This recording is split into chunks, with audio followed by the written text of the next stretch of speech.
ठीक है, तो चलो let's start with the definite integral. ठीक है, क्या चीज है ये?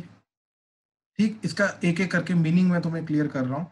ठीक है, जितना भी तुमने फिजिक्स में स्टार्टिंग में डेफिनेट इंटीग्रल का समझा होता है, राइट, वो अभी थोड़ी देर में हमारा सारा का सारा कवर अप हो जाएगा। ठीक है, बाकी इसके अंदर क्या चीज आएगा, वो सारी की सारी इसकी प्रॉपर्टीज, सारी की सारी प्रॉपर्टीज, और प्रॉपर्टीज के इसका मेन ही प्रॉपर्टीज है।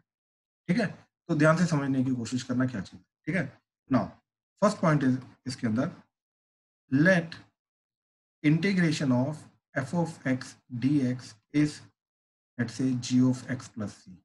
ठीक, मैं अभी इंडेफिनेट इंटीग्रल की बात कर रहा हूँ, तो हमने अज्यूम किया कि लेट से हमारे पास एक फंक्शन है एफ ऑफ एक्स जिसका इंडेफिनेट इंटीग्रल जा रहा है जी ऑफ एक्स प्लस सी। ठीक,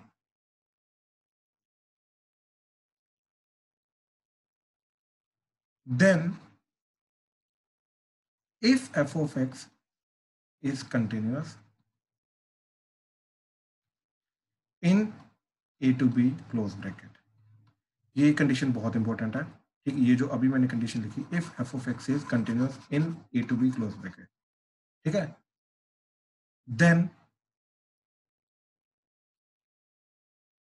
integration of f of x a to b, अब इनडेफिनेट इंटीग्रल से डेफिनेट इंटीग्रल को डिफाइन करने की कोशिश कर रहे हैं। ठीक, dx, तो अगर हमारे पास इनडेफिनेट, बेसिकली एक फंक्शन का इनडेफिनेट इंटीग्रल का फंक्शन हमें मालूम है क्या चीज आएगा, that is g of x plus c, तो उसका डेफिनेट इंटीग्रल क्या होगा, और ये तभी निकाल सकते हैं अगर एफ ऑफ एक्स जो है वो कंटिन्यूस है। अगर वो कंटिन्यूस नहीं है तो हम उसका डेफिनेट इंटीग्रल जो है उस पर्टिकुलर इंटरवल के अंदर नहीं निकाल सकते, ये चीज याद रखना। ठीक है, तो इस तरीके से उसका डेफिनेट इंटीग्रल की वैल्यू क्या आएगी, दैट इज जो इसका इनडेफिनेट इंटीग्रल में वेरिएबल वाला पार्ट आया था उसके ऊपर लिमिट्स लगाएंगे a to b, and what we will do is upper limit को पहले एक्स की जगह सब्स्टिट्यूट करेंगे, लोअर लिमिट को करेंगे, दोनों का डिफरेंस करेंगे, तो that would be G of B minus g of a. So this would be your final answer. ठीक, तो फाइनल आंसर जो हमारा बनेगा that is nothing but integration of f of x dx a to b that is nothing but g of b minus g of a that.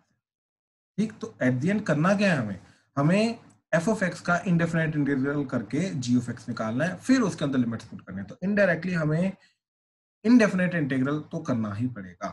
ठीक, ये जरूरी नहीं है but most of the questions में करना पड़ेगा। अब क्यों अगर नहीं करना पड़े तो उसके लिए हमारी हेल्प करता है प्रॉपर्टीज, वो आगे जाके देखेंगे। ठीक है, तो जैसे अब इसका देखो इसका मतलब क्या है।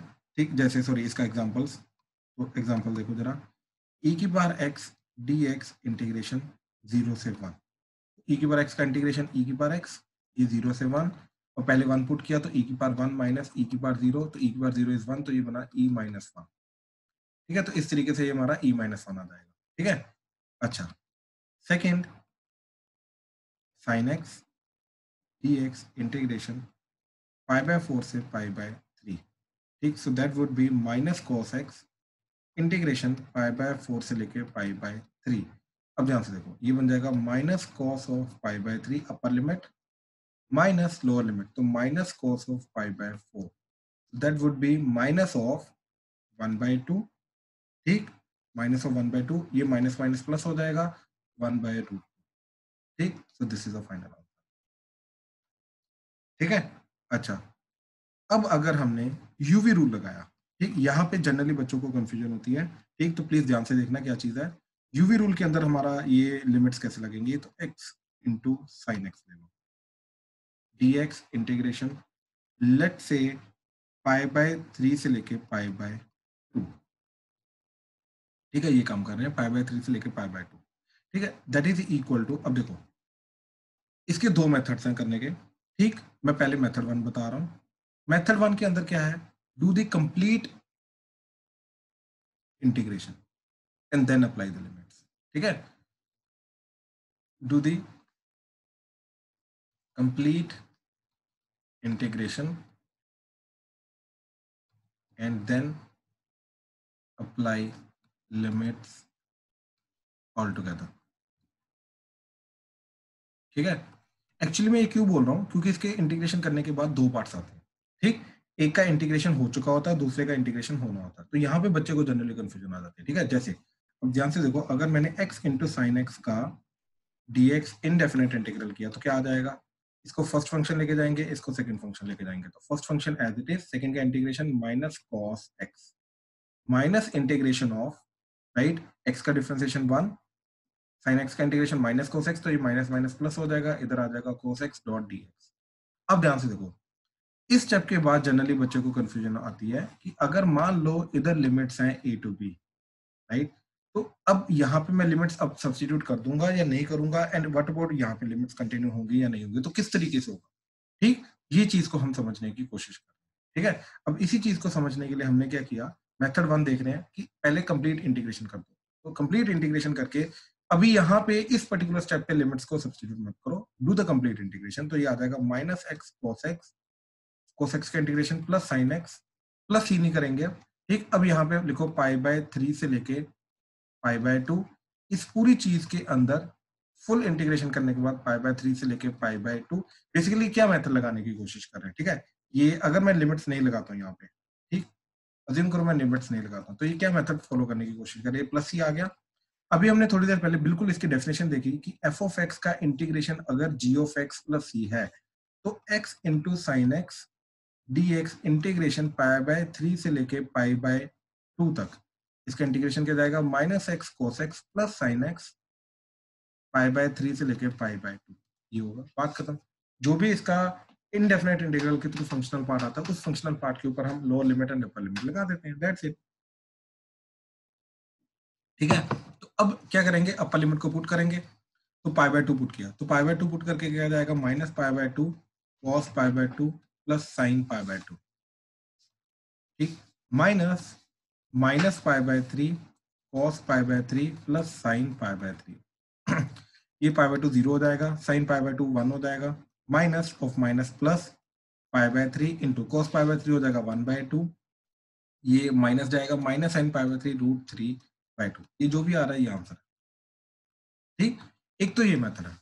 दूसरा मेथड है कि अगर तुम यहीं पे लिमिट सीखना चाहते हो कि लिमिट्स कैसे डिस्ट्रीब्यूट होती हैं, तो वो चीज, ठीक है। अब यहाँ पे method 2, distribute the limits after first step individually, ठीक है। तो फर्स्ट स्टेप के बाद ही लिमिट्स को डिस्ट्रीब्यूट कर दो इंडिविजुअली, अलग अलग, ठीक है। तो कैसे, देखो, इंटीग्रेशन पाई बाय 3 से लेके pi by 2 x dot sine x dot d x is equal to, तो first function second function, first function as it is minus cos x minus integration of x का differentiation 1, sine का integration minus cos x, तो इधर plus cos x dx. अब जिस part का integration हो चुका है उसके ऊपर अपर लिमिट माइनस लोअर लिमिट लगा दो, मतलब इधर जाएगा ऐसे पाई बाय 3 से लेके पाई बाय 2, और जिस पार्ट का इंटीग्रेशन होना अभी बाकी है उधर इंटीग्रेशन के अंदर पाई बाय 3 से लेके पाई बाय 2, दैट्स इट, उसका इंटीग्रेशन के साथ साइन बाय आ जाएगा, ठीक। अब इधर इधर तो हम अपर लिमिट माइनस लोअर लिमिट कर देंगे क्योंकि इसका तो इंटीग्रेशन हो चुका है, तो ये आ जाएगा minus pi by 2 cos pi by 2 minus of minus pi by 3 cos pi by 3, ठीक, ये आ जाएगा, प्लस इसका जब तक इंटीग्रेशन नहीं हो जाता तब तक लिमिट्स नहीं पुट कर सकते, तो अब इंटीग्रेशन करेंगे। अब कॉस का इंटीग्रेशन साइन आ गया, तो ये आ गया साइन एक्स, अब यहाँ पे इसकी अपनी लिमिट्स लगेंगी पाई बाय 3 से लेके पाई बाय 2, ठीक है।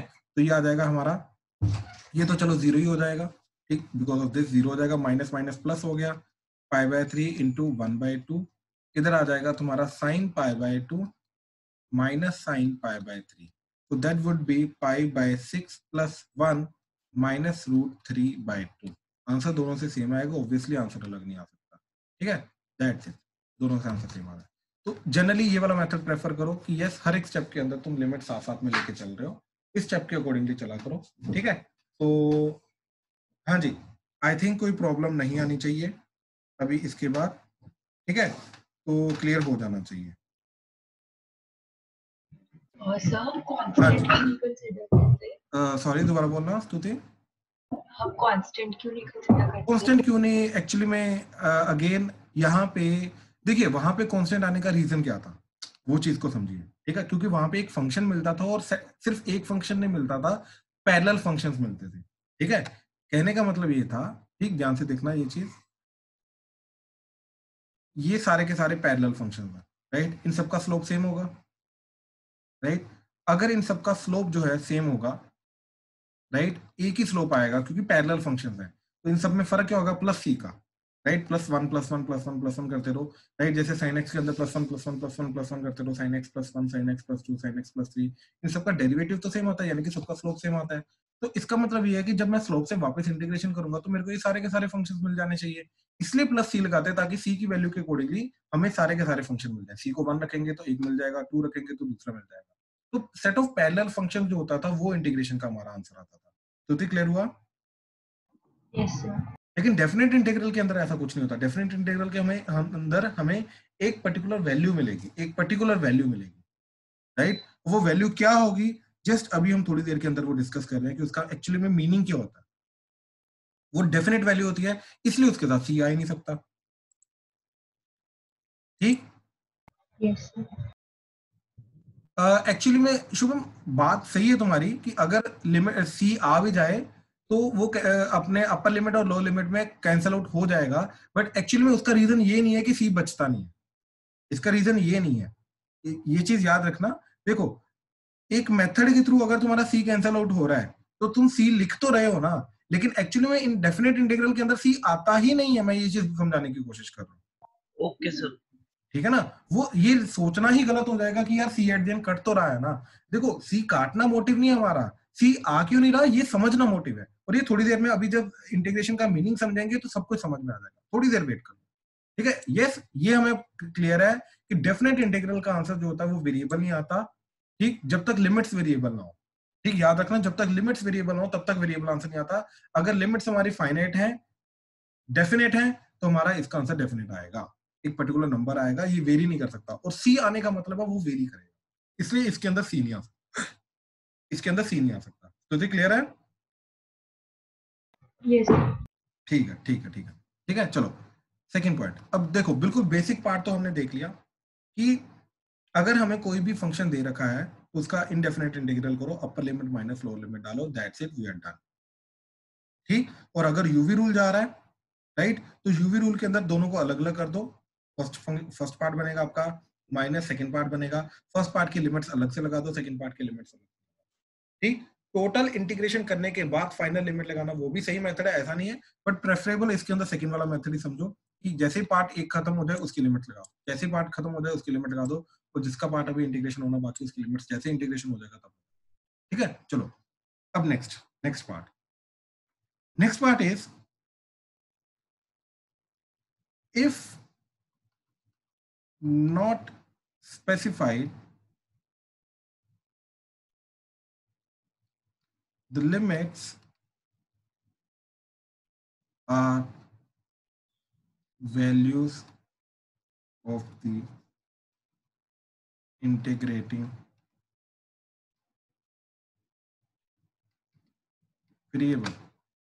The values are the limits जो होते हैं वो वैल्यूज होते हैं इंटीग्रेटिंग वेरिएबल की। देखो, बेसिकली कहने का मतलब क्या है कि integration F of x d x अगर मैं कर रहा हूँ ए से बी, इसका मतलब है कि इस चीज का मतलब क्या है, इसका मतलब ये है कि x की वैल्यू जो है वो a टू b वेरी कर रही है, उसके बीच में इसका इंडेफिनेट, सॉरी ये डेफिनेट इंटीग्रल का आंसर। बेसिकली ये जो a b है, तो ये a b किसकी वैल्यूज होती हैं, ये a b इस वेरिएबल की वैल्यूज होती हैं, बेसिकली जिसके विद रिस्पेक्ट टू हमारा इंटीग्रेशन हो रहा है, यानी कि इंटीग्रेटिंग वेरिएबल की वैल्यूज होती है, ये चीज याद रखना, ठीक है। ये वैल्यूज जो होती हैं, जो लिमिट्स होती हैं, वो इंटीग्रेटिंग वेरिएबल की लिमिट्स होती हैं, ये चीज को याद रखना। अब इस चीज का कहने का, इस पर्टिकुलर जो पॉइंट हमने यहाँ पे लिखा है, इस पॉइंट का कहने का मतलब क्या है, ठीक है। अब ध्यान से देखो एग्जाम्पल, ठीक है, अभी समझ में आ जाएगा। एग्जाम्पल, इंटीग्रेशन लेट से 2 से लेके 3, ठीक, x dot D of ln x। अब ये क्वेश्चन को देखो, ये क्वेश्चन हमने इनडेफिनेट इंटीग्रल के अंदर इस टाइप का नहीं देखा है, ये डेफिनेट इंटीग्रल के अंदर देख रहे हैं। तो इस चीज का मतलब क्या है, पहली बात तो इस चीज का मतलब ये है कि इंटीग्रेशन जो हो रही है वो x के विद रिस्पेक्ट टू नहीं हो रही, अब इंटीग्रेशन इसके अंदर हो रही है ln x के विद रिस्पेक्ट, पहली बात तो ये। तो ये जो लिमिट्स होंगी, सॉरी, ये जो लिमिट्स है हमारे पास 3 और 2, अभी x की वैल्यूज नहीं है, ये किसकी वैल्यूज है? ये ln x की वैल्यूज है। तो बेसिकली ln x अगर मेरा 2 हो जाए या फिर log e x अगर 2 हो जाए तो x की वैल्यू क्या आएगी? e square. एंड अगर ln x मेरा 3 हो जाए या log e x 3 हो जाए तो x की वैल्यू क्या आएगी? e cube. तो इस पूरी चीज को अब मैं नॉर्मल में कन्वर्ट करता हूँ, x में कन्वर्ट करता हूँ। ठीक है, कैसे? देखो ये x तो एज इट इज रहेगा। अब इसका डेरिवेटिव का तो नॉर्मल डिफरेंशियल कोएफिशिएंट जनरेट करने का तरीका। ठीक, तो ln x का डिफरेंशियल कोएफिशिएंट कैसे जनरेट करते हैं? दैट इज 1 बाय x, इसका डेरिवेटिव इनटू साथ में dx आ जाता है। वही चीज आई। और अब क्योंकि x के विद रिस्पेक्ट टू इंटीग्रेशन हो रहा है तो अब लिमिट्स जो पहले ln x की थी अब x की हो जाएंगी। तो यही क्वेश्चन हमारा बन जाएगा अब e स्क्वायर से लेके e क्यूब। हाँ जी, ये ट्रांसफॉर्मेशन समझ आया कैसे करना है? बहुत सिंपल सा कंसेप्ट है। हम यस सर, ln एक x बार की, फिर से बताऊं? हाँ हमने ln x की वैल्यू से, ठीक, ln x की वैल्यू 2 दे रखी है, ln x की वैल्यू 3 दे रखी है। तो ln x की वैल्यू 2 से x की वैल्यू निकाली वो आ गई e स्क्वायर। ln x की वैल्यू 3 से x की वैल्यू निकाली वो आ गई e क्यूब। फिर हमने ln x का डिफरेंशियल कोएफिशिएंट जनरेट किया, वो क्या आ जाएगा? 1 बाय x इंटू dx। ठीक, ln x का डेरिवेटिव इंटू dx आ जाता है, राइट? तो वही चीज इधर लगाई। और क्योंकि अब इंटीग्रेशन x के विद रिस्पेक्ट टू हो रहा है तो यहाँ पे लिमिट्स जो है वो x की आएंगी। तो जब ln x 2 है तो x की वैल्यू क्या है? e square. जब ln x 3 है तो x की वैल्यू क्या है? e cube. तो इस तरीके से e cube and e square डाल दी, x की वैल्यू डाल दी। तो इसका आंसर क्या जाएगा? देखो x x कटेगा तो 1 का इंटीग्रेशन x हो जाएगा, इंटीग्रेशन e स्क्वायर से लेके e क्यूब। तो फाइनल आंसर आएगा e cube minus e square. That's it. Aditya भाई क्लियर हुआ? Yes sir. Good, good. ठीक है, चलो अब देखो, जैसे और एग्जांपल देता हूं इसी के अंदर। इंटीग्रेशन लेट से 0 से लेके 1/2। ठीक, लेट से integration is sin x into d of sin x। ठीक है, तो अब इसके अंदर अगर मैं इंटीग्रेशन करूंगा, राइट, तो ये तो sin x as it is रहेगा। इसका डिफरेंशियल कोएफिशिएंट जनरेट करते हैं तो वो आ जाएगा sin x का डेरिवेटिव cos x एंड साथ में dx। अब sin x की वैल्यू अगर 0 है तो x भी 0 होगा। ये मैं first quadrant, x belongs to 0 से पाई के बीच बीच में बात कर रहा हूँ। ठीक है, 0 से पाई रहने दो, 0 से पाई/2 के बीच बीच में बात कर रहे हैं। ठीक है, तो x अगर 0 है तो सॉरी sin x 0 है तो x भी 0 हो जाएगा। sin x अगर हाफ है तो x हो जाएगा तुम्हारा पाई/6। अब इसका इंटीग्रेशन करेंगे तो इसको कन्वर्ट करना आना चाहिए, इंटीग्रेशन तो हो जाएगा। फिर 1/2 से मल्टीप्लाई डिवाइड किया, ये sin 2x बन गया, तो half of sin 2x integration 0 से लेके पाई/6 dx। ये बन जाएगा half of minus cos 2x limit 0 से पाई/6। ठीक, तो क्या जाएगा अब ये? That is -1/2। अच्छा, एक और चीज वो यहाँ से मैं चलो एक्सप्लेन करता हूँ। ये जो नेगेटिव साइन आ जाता है, राइट, एंड ये साथ में कांस्टेंट आ जाता है, या तो इसको लिमिट्स के साथ इंक्लूड करो या तो टोटली पहले बार कर दो। पहली बार करने का मतलब -1/2 जो है मैंने टोटली बाहर कर दिया और लिमिट लगा रहा हूँ सिर्फ cos 2x। ये देखो, लिमिट जो है वो वेरिएबल पे लग सकती है, वो कांस्टेंट पे लग नहीं सकती, इसलिए कांस्टेंट को हमने पहले बार रख दिया क्योंकि वहां पे तो x है ही नहीं। तो वहां पे मैं x की कोई भी वैल्यू सब्स्टिट्यूट नहीं कर सकता। तो इसलिए हमने क्या किया कि cos x को सॉरी सिर्फ cos 2x के ऊपर लिमिट लगाने की कोशिश की, तो सिर्फ उसी को रखा 0 से पाई/6। That's it. तो ये बन जाएगा -1/2 cos ऑफ 2 पुट किया तो ये बन जाएगा पाई/3 माइनस cos 0। तो दैट इज -1/2 ऑफ cos पाई/3 की value that is nothing but 1/2 minus cos 0 की वैल्यू 1। तो ये आंसर आ जाएगा तुम्हारा +1/4। ये भी -1/2 ये भी -1/2, दोनों का प्रोडक्ट होके +1/4 आ जाएगा। सर सेकंड लास्ट स्टेप में पाई/3 कैसे आया? सो 1/8 आना चाहिए मुझे। एक सेकंड एक सेकंड एक सेकंड एक सेकंड, पहले तो इंटीग्रेशन के अंदर भी डिवाइडेड बाय 2 आएगा। ठीक, इंटीग्रेशन के अंदर भी डिवाइडेड बाय 2 आएगा। ठीक, sin 2x का इंटीग्रेशन क्या होगा? -cos 2x divided by 2। ठीक है, तो इधर भी एक और 2 आ जाएगा। ठीक, अब ये वैल्यू इधर पुट करो तो 2 से मल्टीप्लाई होगा ना, तो 2 इंटू पाई/6 हो जाएगा, वो पाई/3 हो जाएगा। श्रुति क्लियर है? श्रुति? Yes sir. ठीक है ठीक है ठीक है ठीक है, तो ये अदरवाइज 0। ठीक है, तो यस आंसर इज 1/8। हाँ जी, क्लियर हुआ कैसे किया हमने? ठीक है, यस सर। या फिर हम ये जो -1/2 है इसको दोनों लिमिट्स के साथ रख सकते हैं, उससे कोई फर्क नहीं पड़ेगा क्योंकि -1/2 दोनों के साथ आएगा तो एट द एंड कॉमन आगे बाहर ही आ जाएगा ना, तो उससे अगेन कोई फर्क नहीं पड़ेगा। ठीक है, ये चीज। चलो next is third point.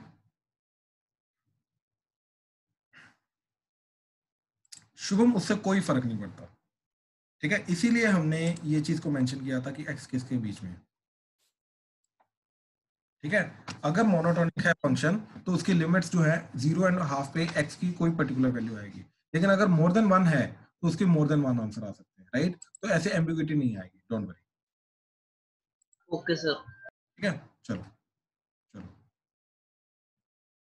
Next is meaning of definite integral. अब इसका मीनिंग ध्यान से समझने की कोशिश करना, ठीक, ध्यान से समझना इस चीज को। देखो क्या चाह रहा है वो, this is basically the meaning of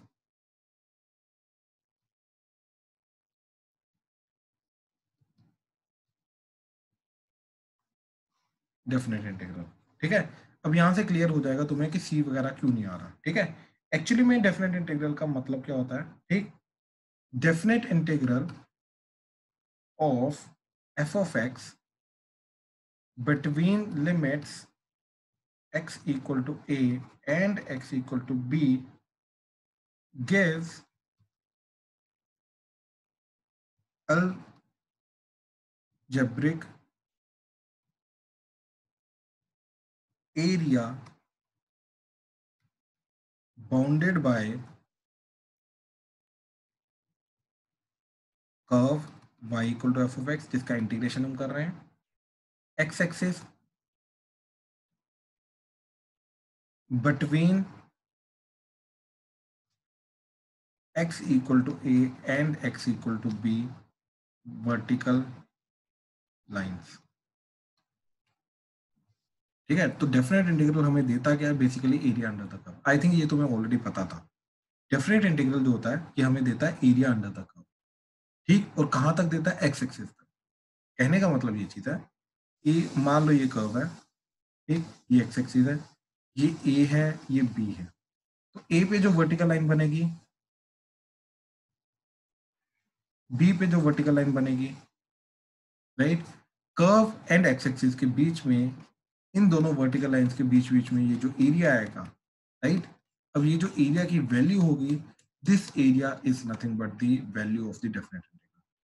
I think तुम वेलोसिटी टाइम ग्राफ का जो एरिया ऑलरेडी निकालते आ रहे थे डिस्टेंस कवर के लिए ना, राइट, तो यस सर। इंटीग्रल से निकालते आ रहे थे, राइट, कई बार तुमने क्वेश्चंस देखे होंगे। तो वो चीज क्या होती है? क्योंकि एक्चुअली में डेफिनेट इंटीग्रल जो होता है वो एरिया अंडर द कर्व, इसलिए जो वीटी ग्राफ का अगर एरिया निकालना होता था, that is nothing but displacement covered, right, तो उसके लिए तुम क्या करते थे? उसको इंटीग्रेट कर देते थे, डेफिनेट इंटीग्रल को इंटीग्रेट कर, तो वही चीज इधर है, राइट। तो डेफिनेट इंटीग्रल जो होता है वो एरिया देता है, लेकिन it's not only area but it is algebraic area. ठीक, no, what is the meaning of algebraic area? Algebraic area का मतलब ये है कि एरिया अब पॉजिटिव नेगेटिव भी हो सकता है। ठीक, तो एक्चुअली में एरिया जो होता है, अगर सिर्फ एरिया लिखा होता तो वो सिर्फ वो हमेशा पॉजिटिव होता, लेकिन यहाँ पे अब वर्ड यूज हम कर रहे हैं अलजेब्रिक एरिया। तो अलजेब्रिक एरिया का मतलब ये है कि इट कुड बी पॉजिटिव और नेगेटिव, राइट। अब हमें ये चीज समझनी है कि कब हमें एरिया हमारा पॉजिटिव आ सकता है एंड कब एरिया हमारा नेगेटिव आ सकता है। ठीक है, तो अब ध्यान से इसको समझने की कोशिश करना। Algebraic area will be positive if area bounded is above x axis है, ठीक, and limits are from left to right on x axis। ठीक, तो x एक्सिस के ऊपर लिमिट लेफ्ट टू राइट है, छोटे से बड़ा है, एंड जो कर्व है वो अबव आ रहा है।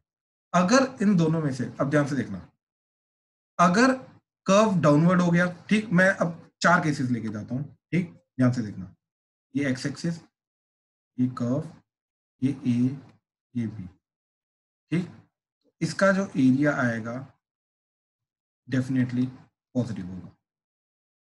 ठीक, एरिया जो होगा वो पॉजिटिव होगा, केस 1। ठीक है, अच्छा, मान लो case 2,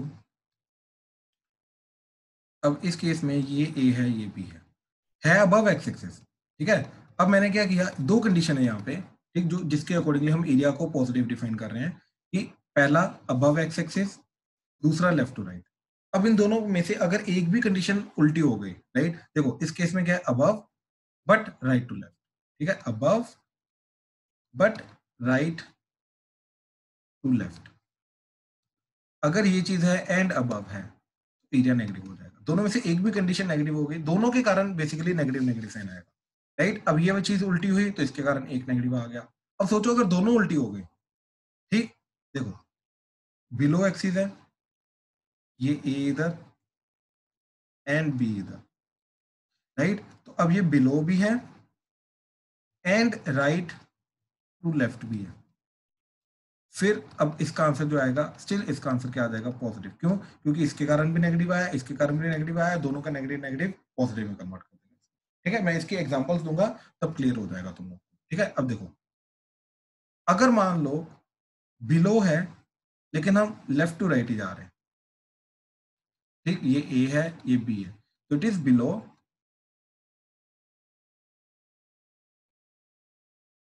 but left to right.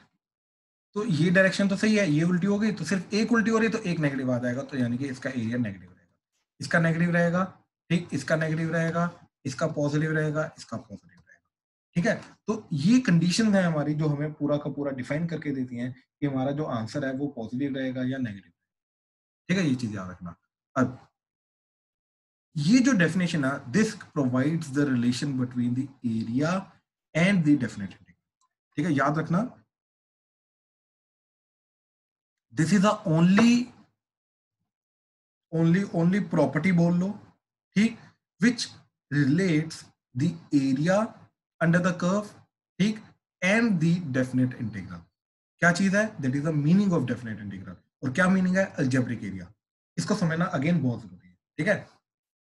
Area याद रखना is always positive, area is always positive, but algebraic area could be negative और positive depending upon again integration उसका कैसा हो रहा है या फिर वो कैसा पड़ा हुआ, ठीक है।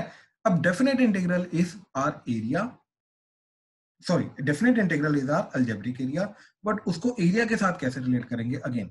अब मैं again 4 एग्जांपल दे रहा हूँ छोटी छोटी, ठीक, देखो मान लो ये f of x है, ये a है, ये b है,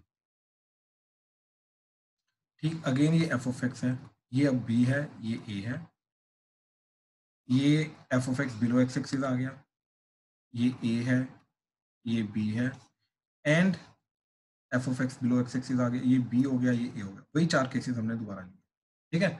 अब इस केस में अज्यूम करो ये जो एरिया आ रहा है वो आ रहा है कैपिटल A1, ठीक, अज्यूम करो ये एरिया इज ऑलवेज पॉजिटिव, तो ऑब्वियसली चाहे वो अबव आ रहा है, डायरेक्शन कैसी है, कोई फर्क नहीं पड़ता, area is always positive. Let's say this area is A2, ठीक, दिस एरिया इज A2, ठीक, this area is A3, area will always be positive, ये चीज याद रखना, and this area is A4,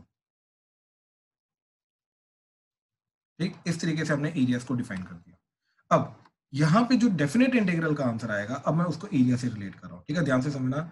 integration a to b f of x dx that will be A1, जो area का answer आएगा वही definite integral का आंसर आएगा। क्यों? क्योंकि हमें मालूम है कि डेफिनेट इंटीग्रल का आंसर यहाँ पे पॉजिटिव ही आएगा, तो एरिया भी पॉजिटिव होता है, इसलिए हम डायरेक्टली उनको इक्वेट कर सकते हैं। अब यहाँ पे मेरे को मालूम है सेकंड केस में डेफिनेट इंटीग्रल का आंसर नेगेटिव आना चाहिए और एरिया होता है पॉजिटिव, यानी कि दोनों के बीच में वैल्यू सेम आएगी, मैग्नीट्यूड सेम आएगा, सिर्फ नेगेटिव साइन का फर्क होगा। तो इसके अंदर जो a to b f of x dx करेंगे वो -a2 आएगा। हाँ जी, प्लीज कंफर्म करो ये चीज क्लियर हुई कि कैसे ये -a2 आया, क्योंकि एरिया पॉजिटिव है, राइट।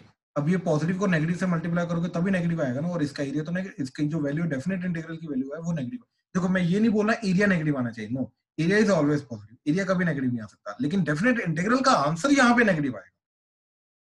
हाँ जी, क्लियर हुआ? प्लीज कंफर्म करो। B2A नहीं जाएंगी फिर? सॉरी, लिमिट्स क्या क्या दोबारा बोलो।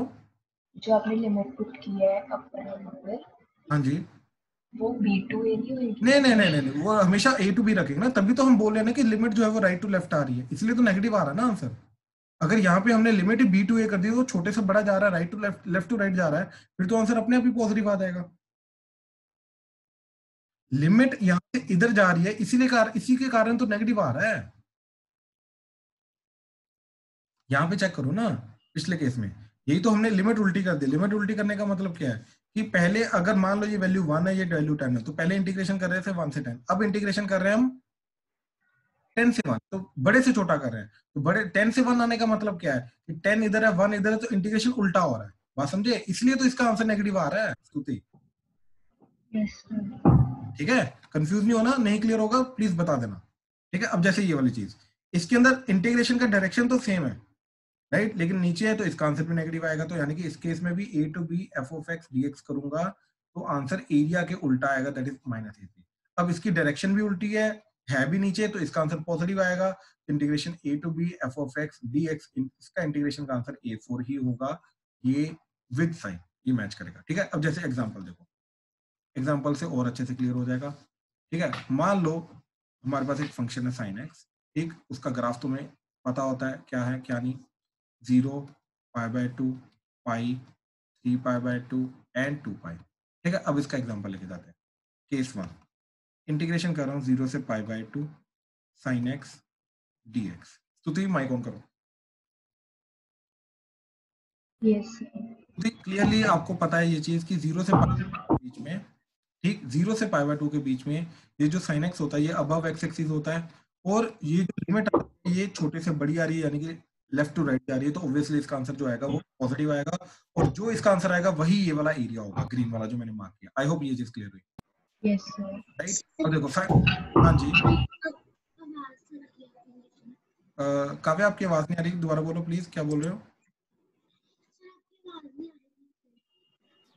अभी नहीं आ रही क्या आवाज? के पहले नहीं आ रही थी? जब आपने नहीं काव्या, आपकी आवाज बहुत कम आ रही है, प्लीज थोड़ा लाउड बोलो। हाँ जी, क्वेश्चन अभी मैं समझा रहा हूँ स्तुति, सॉरी अपना काव्या, क्वेश्चन तो अभी शुरू किया हमने, कि पिछले वाला कंसेप्ट नहीं, ये वाला। हाँ ये वाला तो स्तुति सॉरी काव्या अभी हमने शुरू किया। ठीक है, ध्यान से देखो, तो केस 1 लेके जा रहे हैं जिसके अंदर हम इंटीग्रेशन कर रहे हैं left to right, that is lower limit से अपर लिमिट जो जा रही है वो लेफ्ट टू राइट जा रही है। राइट, अब हमें क्लियरली ग्राफ से पता है कि ये यहाँ पे अबव एक्स एक्सिस लाई करता है, तो इसका आंसर हमेशा पॉजिटिव आना चाहिए। राइट, तो चेक करते हैं। साइन एक्स का integration minus cos x, integration 0 से π/2, अपर लिमिट पुट की तो minus of cos π/2 minus cos 0। Stuti clear है? Yes sir. Right, Stuti cos π/2 की वैल्यू क्या हो जाएगी? 0। राइट, तो cos 0 की वैल्यू 1, तो माइनस ऑफ माइनस, तो दैट इज +1। तो कहने का मतलब ये चीज है कि ये जो एरिया होता है 0 से π/2 साइन एक्स का, इसका एरिया होता है 1 unit square, positive 1 unit square. I hope clear हुआ स्तुति? Yes sir. अब केस 2 देखो, इसके अंदर मैं लिमिट्स को उल्टा कर रहा हूँ, π/2 से लेके अब 0 जा रहा हूँ, साइन एक्स dx। बात समझे? तो इसका जो आंसर आएगा, अब हमें मालूम है कि इसके अंदर देखो क्या हो रहा है अबव एक्स एक्सिस राइट, लेकिन हम राइट टू लेफ्ट आने की कोशिश कर रहे हैं। राइट, तो डायरेक्शन उल्टी हो गई इंटीग्रेशन की, यानी कि इसका आंसर नेगेटिव आना चाहिए। अभी चाहे वो अबव एक्स एक्सिस लाई कर रहा है, लेकिन डायरेक्शन ऑफ इंटीग्रेशन अब उल्टी हो रही है। राइट, लेफ्ट टू राइट नहीं है, राइट टू लेफ्ट है, तो इसका आंसर नेगेटिव आना चाहिए। तो देखो माइनस कोस एक्स, इंटीग्रेशन इसका माइनस कोस एक्स π/2 से लेके 0, तो ये जाएगा minus cos 0 minus of minus cos π/2। Right, ये चीज 0 हो जाएगी, ये चीज क्या है -1, तो अपने अपने नेगेटिव आ गया। स्तुति क्लियर हुआ? सर मेरा ये डाउट था, जब हमने केस 2 लिया तो हमने लिमिट्स मतलब इन्वर्स करनी एक दूसरे के, बट उस वाले जब हमने ग्राफ्स एक्सप्लेन किया उसमें क्यों नहीं किया? समझा नहीं मैं, दोबारा बोलना, दोबारा बोलो क्या चीज? हमने अभी आपने एग्जांपल दिया उसमें केस 2 में, हाँ जी, मैं केस 1 से लिमिट्स उल्टी लगा दी ना। हाँ उल्टी लगा दी, मैं यहाँ पर भी वही काम कर रहा हूँ, देखो जरा, पर यहाँ पे a to b है, यहाँ पे b, यहाँ पे a to b है। अरे लेकिन a की डायरेक्शन चेंज होगी ना। देखो यहाँ पे क्या रहा है, पहले लाई कर रहा है राइट, यानी कि ये वाला जो पॉइंट है ये पहले लाई करेगा, ये बाद में लाई करेगा, हाँ या ना? Yes sir. राइट, लेकिन यहाँ पे क्या है, ये बाद में लाई करेगा, ये पहले लाई करेगा। तो अपर लिमिट तो ऊपर आती है। तो नहीं स्तुति, आप बात नहीं समझ रहे, बात समझो। यहाँ पे ये जो वैल्यू है ये कहाँ पे लाई कर रही है? अब ये वैल्यू छोटी हो गई, ये वैल्यू क्या है, ये क्या बोल रहा है, बिगर वैल्यू, क्योंकि ए लेफ्ट साइड आ रहा है स्मॉलर, तो स्मॉलर वैल्यू से बिगर वैल्यू। लेकिन यहाँ पे ये वाला जो इंटीग्रेशन है ये क्या है आपका, ए बिगर वैल्यू, तो बिगर वैल्यू से स्मॉलर वैल्यू जा रही हो ना आप। तो देखो ये स्मॉलर वैल्यू से बिगर वैल्यू, ये बिगर वैल्यू से स्मॉलर वैल्यू, तो लिमिट्स तो उल्टी हुई ना यहाँ पे।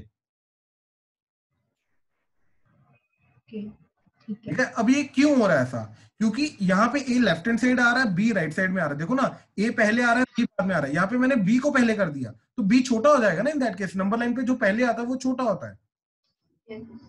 तो बी छोटा हो जाएगा अब, और ए बड़ा हो जाएगा। तो यानी कि बी छोटा है, यानी कि अपर लिमिट छोटी है अभी, और जो लोअर लिमिट है वो बड़ी है अभी। ओके बात समझे? यस। ठीक ठीक है, वही एक्चुअली मैं एग्जांपल से समझाने की कोशिश कर रहा हूँ कि ये यहाँ पे क्या हो रहा है, ये छोटी वैल्यू है, ये बड़ी वैल्यू है, लेकिन यहाँ पे बड़ी वैल्यू और ये छोटी वैल्यू हो रही है, तो ये दोनों अलग अलग चीजें हैं।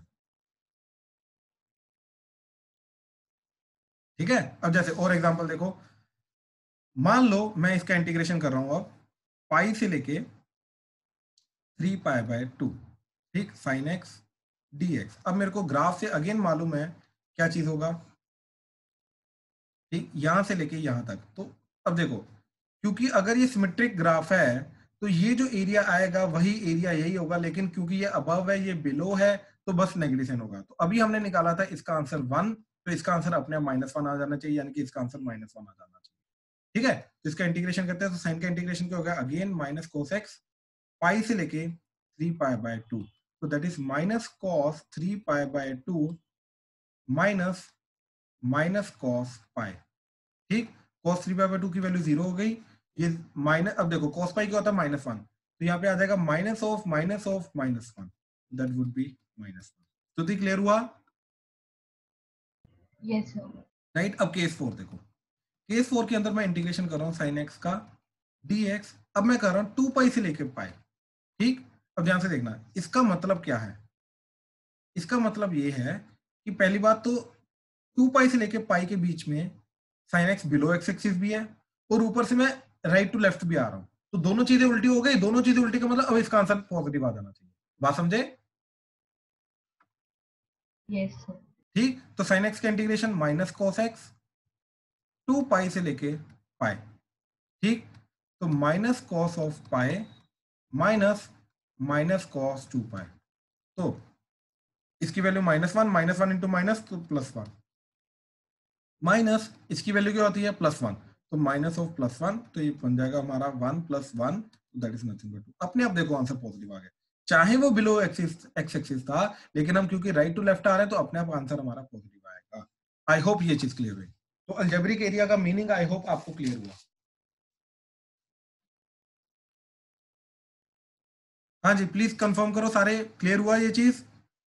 Yes sir. Yes sir. पक्का, कोई डाउट तो नहीं? सर हाँ जी, सर जो आंसर जैसे डेफिनेट इंटीग्रल करके आया है उसका जैसे एरिया मतलब उसका जैसे आंसर नेगेटिव या पॉजिटिव आ रहा है, पर जो उसका एरिया होगा वो तो जैसे पॉजिटिव ही होगा। वो हमेशा पॉजिटिव होगा। तो तूने जो कमेंट किया था वो सही किया था एक्चुअली में, कि उसका मोड करके आ जाएगा। लेकिन मोड कैसे करेंगे, सिर्फ वैल्यू का मोड नहीं करना है। ठीक, वो अभी एक और एग्जांपल देख, मैं केसेस और समझा रहा हूं, फिर जाके क्लियर होगा तेरे को। ठीक है, एक सेकंड रुक जा बस। अब देखो केस 5, फिफ्थ केस देखो, 4 केसेस अभी तक हमने डिस्कस किए। अब मान लो फंक्शन जो है वो अपनी एक्स एक्सिस की ऊपर नीचे चेंज कर रहा है डायरेक्शन। ठीक है, जो फंक्शन है वो एक्स एक्सिस के ऊपर नीचे डायरेक्शन चेंज कर रहा है। तो जैसे देखो,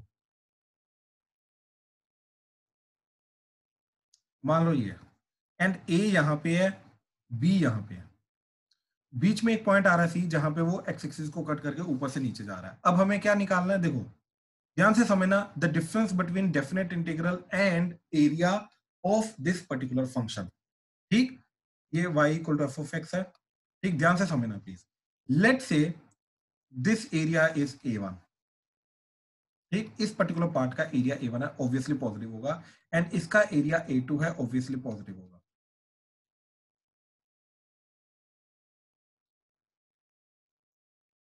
ठीक, तो area a1 and area a2।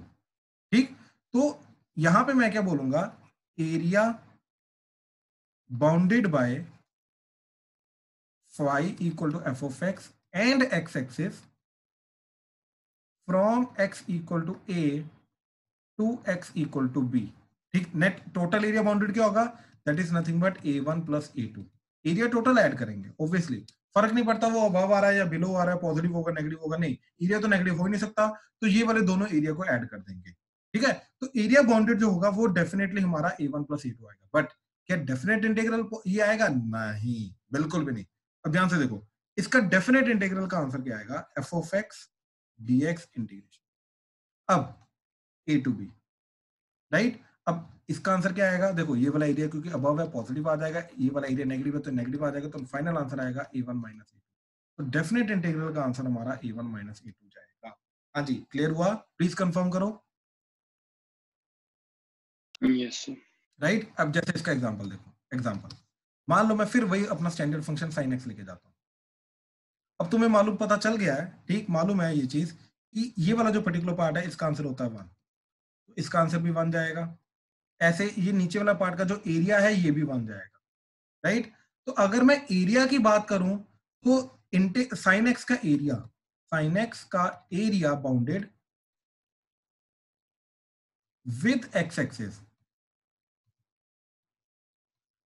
From 0 to 3 pi by 2, ठीक। ये कितना होना चाहिए, 3 यूनिट स्क्वायर, 1 1 एंड 1। लेकिन क्या इसका डेफिनेट इंटीग्रल का आंसर ये जाएगा, नहीं।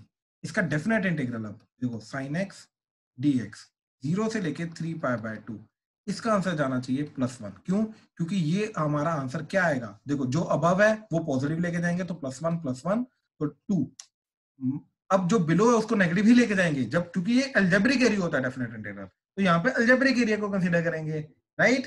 तो यहाँ पे आ जाएगा -1।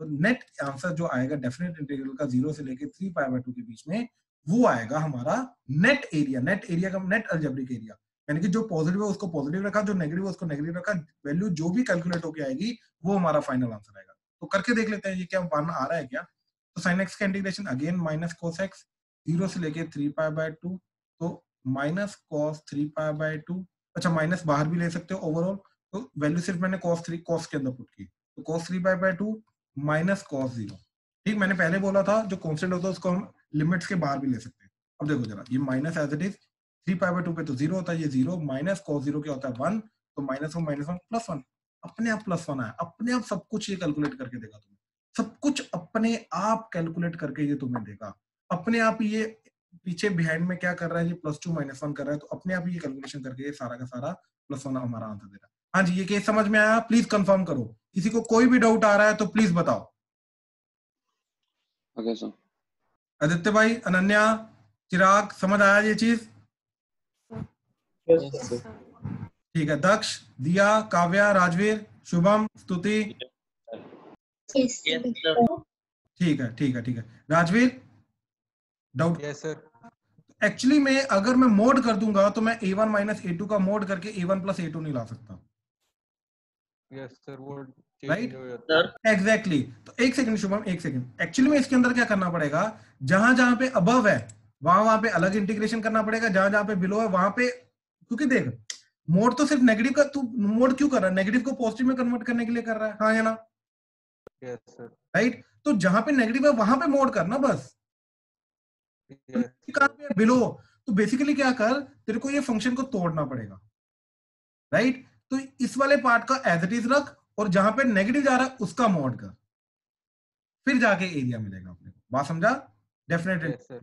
ये कोई बात नहीं, अभी थोड़ी देर में क्लियर हो जाएगा। हाँ जी शुभम बताइए। सर बस यही बोला sin x पे अगर मॉड करते। एग्जैक्टली, तो पॉइंट यही है कि ध्यान से देखो एक चीज, अब मैं तुम्हें एक चीज बताता हूं, ठीक है। Difference between integration a to b f of x का mod dot dx and f of x dx a to b का टोटल मॉड, इन दोनों के बीच में डिफरेंस क्या है, ठीक है, इन दोनों के बीच में डिफरेंस क्या है, ठीक है, ध्यान से देखना ये चीज। एक्चुअली में ये जो होगा इररिस्पेक्टिव ऑफ फंक्शन बिलो आ रहा है या अबव आ रहा है, ठीक, इस केस में irrespective of function is above और below will give area bounded with x axis from a to b, ठीक। बट ये जो चीज है ये हमें एरिया बाउंडेड नहीं देगा, ठीक। ये हमें अगेन अलजेब्रिक एरिया का नेट वैल्यू ही देगा, ठीक है। देखो बेसिकली अगर मान लो मेरे पास अगेन ये फंक्शन है, अज्यूम करो, ठीक, ये फंक्शन है, this is y equal to f of x, ठीक। इसका मैं a से b करूंगा, a से b, राइट। तो ये वैल्यू आ जाएगी a1, राइट, ये वैल्यू आई a2, राइट। तो अगर मैंने एफ ऑफ एक्स का dx integration a to b किया तो वो आ जाएगा a1 माइनस a2। अब ये वैल्यू पॉजिटिव होगी या नेगेटिव होगी वो तो हमें पता ही नहीं, वो तो a1 a2 पे डिपेंड करता है। अगर a1 बड़ा होगा, अबव वाला अगर ज्यादा आ रहा है और नीचे कम आ रहा है तो ऑब्वियसली पॉजिटिव हो जाएगा, और अगर नीचे ज्यादा आ रहा है ऊपर कम आ रहा है तो नेगेटिव हो जाएगा। कहने का मतलब दिस विल बी पॉजिटिव और negative, that will depend upon कि a1 इज बिगर और a2 इज बिगर, ठीक। तो इसका मोड करेंगे, राइट, इसका मोड हो जाएगा, दैट्स इट, इसके अलावा और कुछ नहीं होगा। लेकिन क्या ये दोनों का सम हो पाया? नहीं, यहाँ पे ये दोनों का सम नहीं हो पाया। तो अब मैंने क्या किया, एफ ऑफ एक्स का मोड किया। एफ ऑफ एक्स का मोड करके क्या होगा भाई, एफ ऑफ एक्स का मोड करके एक्चुअली में फंक्शन ही हमारा चेंज हो जाएगा और नीचे वाला फंक्शन ऊपर आ जाएगा। यानी कि अब फंक्शन बन जाएगा, पहले जो फंक्शन ऐसा था अब वो फंक्शन बन जाएगा ये एंड ये। अब ये अगर a है, ये अगर b है, राइट, तो ये तो एरिया a1 ही रहेगा, राइट। अब ये जो एरिया a2 था, अब फर्क नहीं पड़ता a2 नीचे आ रहा है या ऊपर आ रहा है, राइट, क्योंकि एरिया तो हमेशा पॉजिटिव रहेगा। तो फंक्शन का अगर रिफ्लेक्शन ऊपर आ रहा है तो ऑब्वियसली एरिया का रिफ्लेक्शन भी हो जाएगा, तो ऊपर वाला एरिया, अब क्योंकि ये अबव आ गया अपने आप पॉजिटिव हो गया। यानी कि अब मैं अगर एफ ऑफ एक्स मोड का dx integration a to b करूंगा तो वो अब ऊपर वाला एरिया आएगा। अब ऊपर वाला एरिया मतलब ये दोनों का फाइनल आंसर आएगा, क्योंकि अब फंक्शन जो है, अब फंक्शन का मोड हो रहा है, अब ये फंक्शन नहीं है, फंक्शन का मोड मतलब हम ये जो ब्लू वाला फंक्शन है इसको इंटीग्रेट करने की कोशिश करें, क्योंकि ये अबव एक्स एक्सिस है और लेफ्ट टू राइट है तो ऑब्वियसली इसका आंसर पॉजिटिव आएगा। तो अपने आप इसका आंसर a1 प्लस a2 आ जाएगा। राजवीर क्लियर हुआ? डाउट दोनों में क्लियर हुआ? डिफरेंस पक्का? Yes sir. भी एरिया निकालना है तो हम इस तरीके से निकालते हैं। तो basically area bounded with x axis of the function, whether it is above or below, it does not matter, from a to b it will be this। ये एरिया बाउंडेड की डेफिनेशन आ गई। ये कहां से मिली हमें?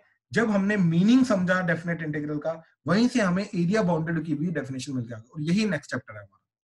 तो नेक्स्ट चैप्टर में यही सब काम आएगा, ठीक है। इनफैक्ट नेक्स्ट चैप्टर के बेसिक्स भी इधर ही कवर अप हो जाते हैं अगर हम डेफिनेट इंटीग्रल का मीनिंग समझने की कोशिश करेंगे। आई होप क्लियर हुआ ये चीज, हुआ ये डिफरेंस दोनों के अंदर? प्लीज कंफर्म करो। Yes.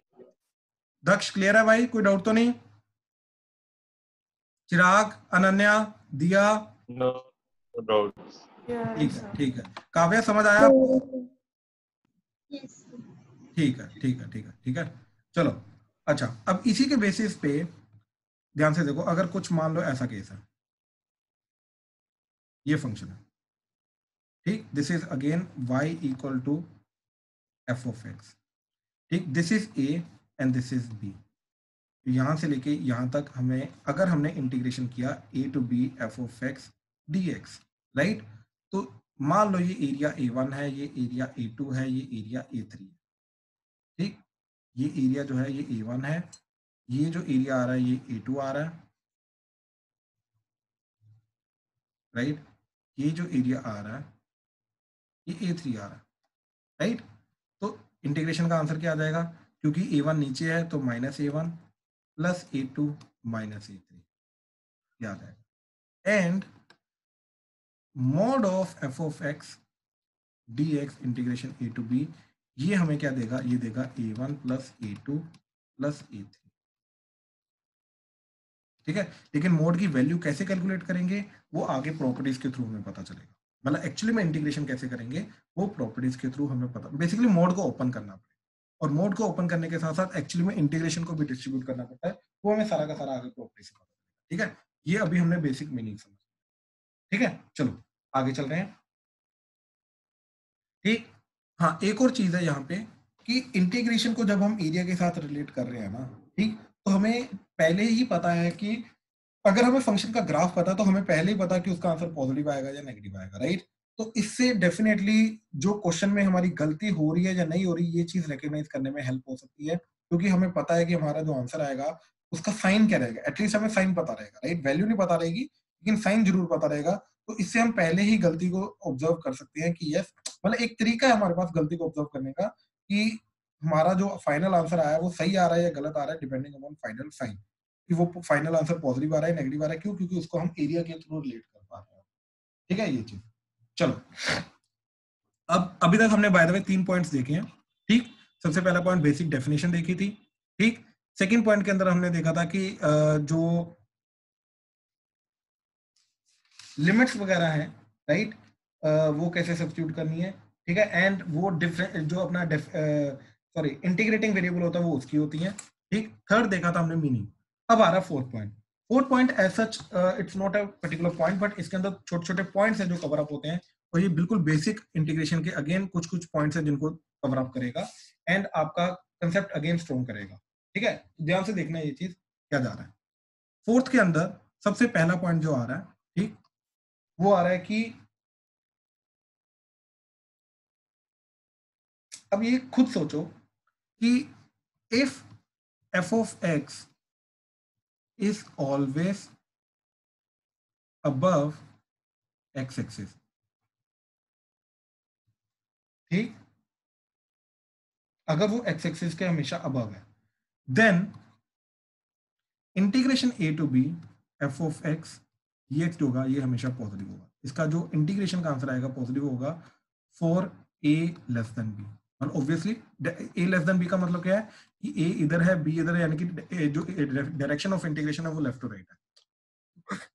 तो कहने का मतलब ये चीज है कि अगर एक फंक्शन अबव एक्स एक्सिस है, यानी कि अबव एक्स एक्सिस का मतलब क्या है, that is f of x is greater than b, right? अगर ये चीज है तो फंक्शन का जो आउटपुट है, राइट, वो हमेशा पॉजिटिव होगा। ऐसे ही अगर फंक्शन बिलो एक्स एक्सिस है, similarly if f of x is always less than 0, then integration a to b f of x dx जो होगा इसका आंसर हमेशा लेस देन 0 आएगा for a less than b, ठीक है? That means lower limit is smaller and upper limit is bigger, ठीक है? तो ये चीज हमेशा होगी। अच्छा, बाय द वे एक और चीज, ऐसा नहीं है कि जो लोअर लिमिट होते हैं वो हमेशा छोटी होगी। देखो, नाम लोअर है इसका मतलब ये नहीं उसकी वैल्यू लोअर होगी, क्योंकि वो sin x dx integration, actually में इसको लोअर लिमिट क्यों बोल रहे हैं, क्योंकि ये नीचे प्लेस्ड है। अब ये मैं 1 से लेके 10, तो इंटीग्रेशन 10 से लेके 1 मैं दोनों कर सकता हूँ, ये चीज याद रखना, ठीक है? इसका मतलब ये नहीं कि सिर्फ यही कर सकते ये नहीं कर सकते, नहीं, हम दोनों कर सकते हैं। इसके अंदर लोअर लिमिट 10 आएगी, चाहे उसकी वैल्यू बड़ी है। अगेन वैल्यू से उसके नाम से फर्क नहीं पड़ेगा, इसको नीचे रखते हैं इसलिए इसको नाम लोअर लिमिट रखा है, ठीक है? तो यहाँ पे हम यही चीज डिफाइन करने की कोशिश करें a लेस देन b से कि लोअर लिमिट जो है वो छोटी है, अपर लिमिट बड़ी है, तो that means direction of integration is left to right. तो इसका आंसर जो है डायरेक्शन के कारण चेंज नहीं होना चाहिए, लेकिन क्योंकि ये बिलो लाई कर रहा है इसलिए इसका आंसर नेगेटिव आ रहा है, ठीक है? तो ये पहले ही हम डिस्कस कर चुके हैं, जस्ट इसको फॉर्मुलेट करके लिख रहे हैं, ठीक है? देन बी पॉइंट इज, ठीक, अच्छा अब अज्यूम करो कि फंक्शन जो है, if function f of x is greater than equal to 0, ठीक, and continuous in a comma b, ठीक, then if integration a to b f of x dx is equal to 0,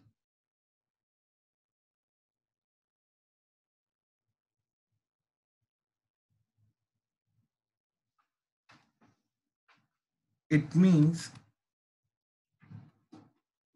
ठीक, it means f of x will be 0, ठीक है? इसका सिर्फ एक ही meaning है कि f of x 0 होगा। ध्यान से देखो क्वेश्चन क्या बोल रहा है कि फंक्शन जो है या तो 0 होगा या तो अबव x एक्सिस रहेगा, राइट? तो a टू b के बीच में उसका एरिया 0 आ ही नहीं सकता, क्योंकि फंक्शन इस तरीके से रहेगा, राइट? ऐसा रहेगा।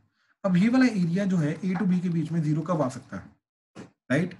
जब एक्चुअली में फंक्शन ही हर एक पॉइंट पे 0 है, तो फंक्शन ही 0 फंक्शन होगा। Function is always 0 for all x that belongs to a to b। हाँ जी, ये पॉइंट समझ में आया? एरिया, नेट एरिया 0 आ ही नहीं सकता अगर फंक्शन अबव है, ठीक, देखो नेट एरिया 0 कब आ सकता है, या तो ऐसा हो जितना एरिया ऊपर है उतना ही एरिया नीचे है, तो अपने आप नेट एरिया 0 आ जाएगा। जैसे साइन एक्स का एग्जांपल देखो, ठीक है, जैसे साइन एक्स का अगेन एग्जांपल देखो, साइन एक्स डीएक्स इंटीग्रेशन π/2 से लेके 3π/2, ठीक है, इसका ग्राफ देखो, राइट, तो दिस इज π/2 से लेके 3π/2। अब देखो जितना एरिया ऊपर उतना ही एरिया नीचे, +1 -1, ऑब्वियसली इसका आंसर 0 आएगा जी। देखो minus cos x π/2 3π/2, so this will be minus of cos 3π/2 minus of minus cos π/2। अब ये दोनों 0 होते हैं तो 0 - 0 दैट इज 0, ऑब्वियसली 0 आएगा, क्योंकि जितना ऊपर है उतना ही नीचे, तो ऑब्वियसली 0 हो जाएगा, राइट। लेकिन इस केस में क्या है कि नीचे तो जा ही नहीं रहा फंक्शन, फंक्शन तो हमेशा ऊपर है, या 0 हो रहा है, तो फिर इन दैट केस आंसर 0 कैसे आ सकता है? आंसर 0 तभी आ सकता है जब हर एक पॉइंट पे फंक्शन ही 0 है। हाँ जी, क्लियर हुआ? ठीक है, चलो चलो, अब सी पॉइंट देखो, ये सबसे इंपॉर्टेंट पॉइंट है, ठीक है, ये तुम्हारे ध्यान में हमेशा होना चाहिए जो अभी मैं पॉइंट बता रहा हूं, ठीक है, ध्यान से समझना। Let f of x is continuous in a, b obviously, ठीक, and integration a to b f of x dx is 0। अब हमने ये नहीं बात की कि वो हमेशा अबव है या बिलो है, नहीं, हमने ये बोला कि नेट एरिया 0 है। अब ये net area in general function में 0 कब होगा? जब अबव जो फंक्शन, अबव एरिया जो आ रहा है और जो बिलो एरिया आ रहा है वो दोनों की वैल्यू इक्वल है, लेकिन पॉजिटिव नेगेटिव होंगे तो एक्चुअली में कट जाएगा। तो कहने का मतलब ये चीज है कि फंक्शन जो है कभी ना कभी, क्योंकि कंटिन्यूस है, तो कभी ना कभी ऊपर भी लाई करेगा, कभी ना कभी नीचे भी लाई करेगा, ए टू बी के बीच में। तो ए टू बी के बीच में ऊपर भी है नीचे भी, ऊपर से नीचे जाएगा या नीचे से ऊपर जाएगा, तो बीच में एक्स एक्सिस को तो कट करके जाएगा ही जाएगा। तो कहने का मतलब ये चीज है, then f of x equal to 0 should have at least one root in a to b। हाँ जी, ये पॉइंट समझ में आया? Yes sir. अनन्या क्लियर हुआ? वो जैसे हमने कॉन्टिन्यूटी में किया था, इंटरमीडिएट आई थिंक सो कुछ फंक्शन था यस, इंटरमीडिएट वैल्यू दे रहा हूं, ये भी काइंड ऑफ वैसे ही है, काइंड ऑफ वैसे ही है, नॉट एग्जैक्टली, बट वहां पे हमने क्या बोला था कि अगर ए पे वैल्यू पॉजिटिव आ रही है, बी पे वैल्यू नेगेटिव आ रही है, बेसिकली ए एंड बी पे जो वैल्यूज आ रही है उन दोनों का साइन ऑपोजिट है, तो ए टू बी के बीच में फंक्शन अगर कंटिन्यूस आया तो बीच में एक ना एक पॉइंट पे वो कम से कम एक बार तो 0 जाएगा, राइट। अब यहां पे हम क्या बोल रहे हैं कि नेट एरिया 0 है, ऊपर वाला एरिया और नीचे वाला एरिया मिला के अगर 0 जा रहा है, राइट, तो और फंक्शन बीच में कंटिन्यूस है, तो देखो ऊपर वाला एरिया कब बनेगा? जब फंक्शन अबव होगा, यही। अब फंक्शन अबव होने का मतलब कभी ना कभी उसका आउटपुट पॉजिटिव आएगा। फंक्शन नीचे एरिया नेगेटिव अब आने का मतलब क्या है कि फंक्शन आपका जो है वो बिलो लाई कर रहा है, बिलो लाई करने का मतलब फंक्शन का जो आउटपुट है वो नेगेटिव होगा। अब पॉजिटिव से नेगेटिव या नेगेटिव से पॉजिटिव आउटपुट कब जाएगा? जब बीच में कम से कम एक बार तो 0 जाएगा, राइट, और वो रूट एक्ट करेगा, वही चीज हम इधर बोल रहे हैं। अब देखो फंक्शन ऐसा भी हो सकता है कि ये जो नेट एरिया नेगेटिव आ रहा है दोनों का, वो दोनों का ये नेट एरिया पॉजिटिव है, तो यहाँ पे अब 2 बार आ रहा है, राइट, तो एटलीस्ट एक बार तो एक तो रूट आ ही रहा है ना, इसलिए हम ये बोल रहे हैं कि जो फंक्शन इक्वल टू 0 जो है उसका it should have at least one root in the interval a to b। हाँ जी, क्लियर हुआ? Yes sir. Right, Stuti, Aditya, yes ठीक ठीक यस सर। ठीक है, ठीक है, ठीक है, तो ये बहुत इंपॉर्टेंट चीज है, ठीक, इसको ध्यान से समझने की कोशिश करना, ठीक है। अच्छा, अब जैसे इसका एग्जांपल देखो, वो क्या बोल रहा है कि let f of x is, ठीक, a x square plus b x plus c, ठीक, एंड इंटीग्रेशन, ठीक, इंटीग्रेशन 0 to 1, ठीक, integration 0 to 1 a x square plus b x plus c is equal to 0, ठीक।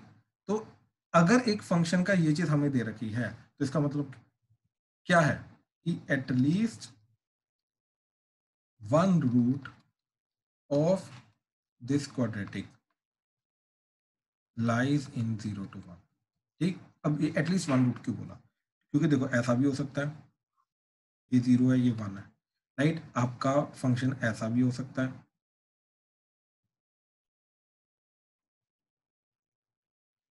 राइट, कि जितना area positive आ रहा है 0 to 1 के बीच में, मतलब सॉरी यहाँ पे उतना ही नेगेटिव आ रहा है, राइट। या फिर आपका ऐसा भी हो सकता है,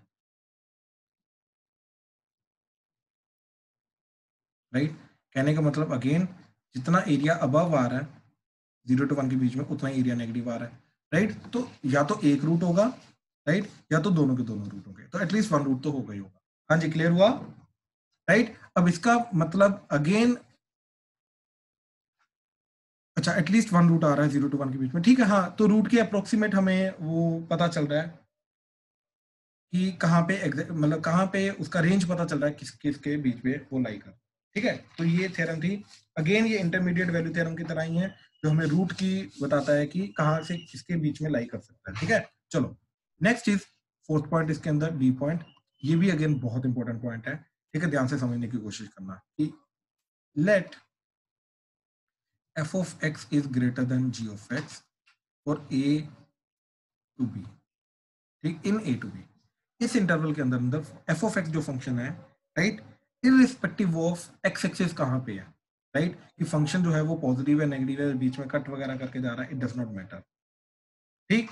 अब अगर ये चीज है तो इसके बीच में डेफिनेट इंटीग्रल का भी सेम इनइक्वालिटी मेंटेन रहेगी, then a to b f of x dx will be greater than g of x dx integration a to b।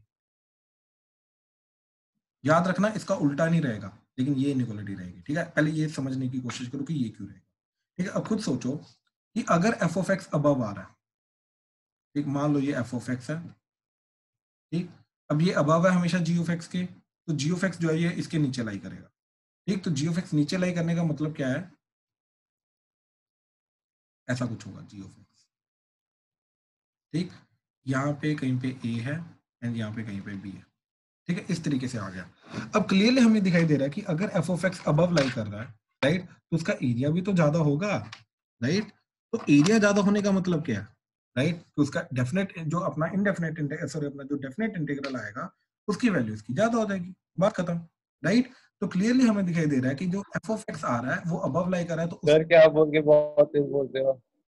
Sorry क्या बोल रहा है भाई, समझ नहीं आया कुछ भी। क्या बोल रहा है भाई, समझ नहीं आ रहा मेरे को, दोबारा बोल। आप बहुत तेज बोल रहे हो, आपकी आवाज बहुत तेज आ रही है, स्पीड बहुत ज्यादा होगी आपकी। भाई बाकी सबको सही लग रही है, तेज लग रही है?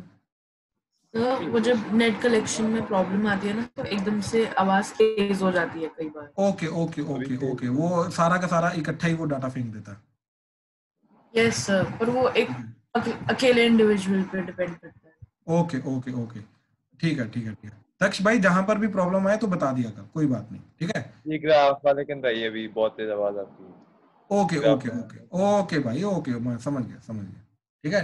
अच्छा ध्यान से देख, यहाँ पे मैं क्या समझाने की कोशिश कर रहा हूँ कि अगर f of x g of x के अबव आ रहा है तो f of x का जो इंटीग्रेशन होगा a to b, right, dx, और g of x का जो इंटीग्रेशन होगा a to b, वो ऑब्वियसली इसका एरिया ज्यादा होगा, तो ये इनइक्वालिटी भी मेंटेन रहेगी अगर हमारा f of x greater than g of x है। अगेन ये फर्क नहीं पड़ता कि दोनों के दोनों अबव है या एक अबव है एक बिलो है, राइट, या दोनों के दोनों बिलो है हमारे, ठीक।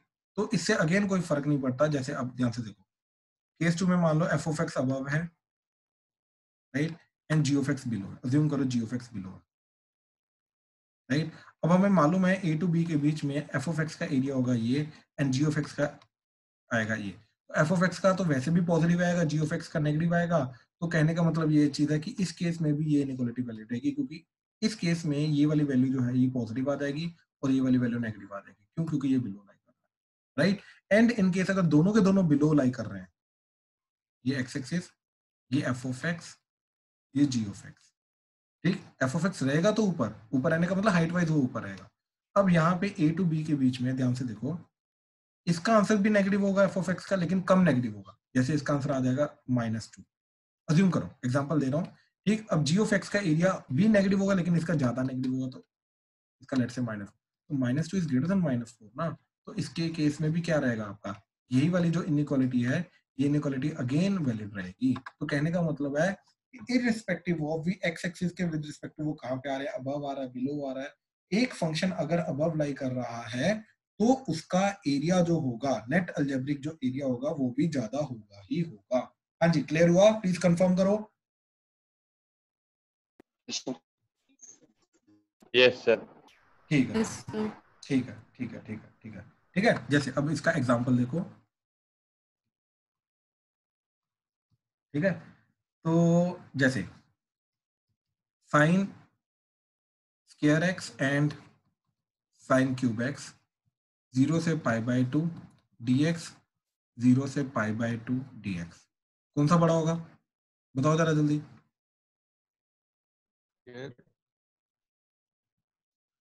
स्क्वायर वाला ज्यादा होगा, बिल्कुल सही। क्यों? क्लियर वाला ही होगा। हाँ बिल्कुल, ध्यान से समझना इस चीज को। क्योंकि 0 से पाई बाय 2 के बीच में, ठीक है, ध्यान से देखना, 0 से पाई बाय 2 के बीच में साइन एक्स की वैल्यू होती है फ्रैक्शन, और फ्रैक्शन की प्रॉपर्टी होती है कि जितनी ज्यादा वैल्यू होगी उसकी वैल्यू उतनी कम होगी।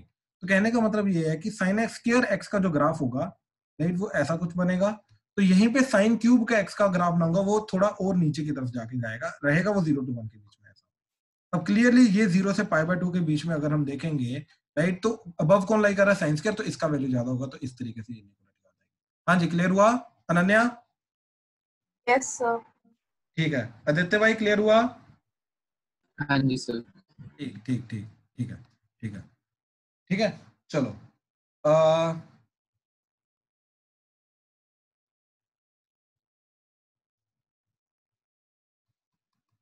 Again no fifth point, next point. ठीक, नेक्स्ट पॉइंट क्या है हमारा कि